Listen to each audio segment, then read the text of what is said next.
అబ్బబ్బబ్బా! వేడి వేడి అన్నంలో అలా పప్పు కలుపుకొని కొంచెం ఆమ్లెట్ పీస్ అండ్ ఆలు ఫ్రై చేసుకొని తింటే ఉంటుంది నోట్లో బ్లాస్టే. అంత ఇష్టం నాకు ఈ కాంబినేషన్ అంటే. మీకు ఏ కాంబినేషన్ అంటే ఇష్టం వెజ్‌లో కామెంట్ చేసేయండి. సో ఇది veg and non veg mix అనుకోండి.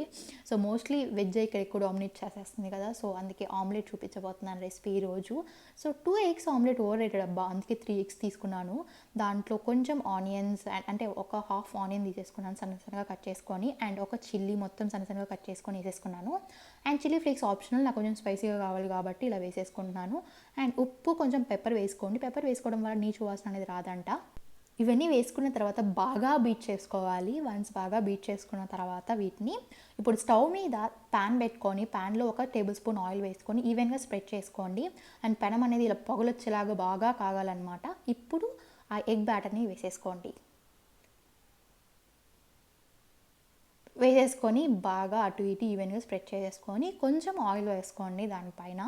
అండ్ ఇప్పుడు మంటని మీడియం లేదా లో ఫ్లేమ్లో పెట్టేసుకొని ఒక 3 to 4 మినిట్స్ అలా వదిలేసేయండి. ఒకవైపు బాగా కాలిపోయిన తర్వాత ఇంకొక వైపు తిప్పేసుకొని ఒక 2-3 మినిట్స్ అలా వదిలేసేయండి. అంతే, మన టేస్టీ ఈజీ అయిపోతుంది ఆమ్లెట్. ఇది నచ్చి సబ్స్క్రైబ్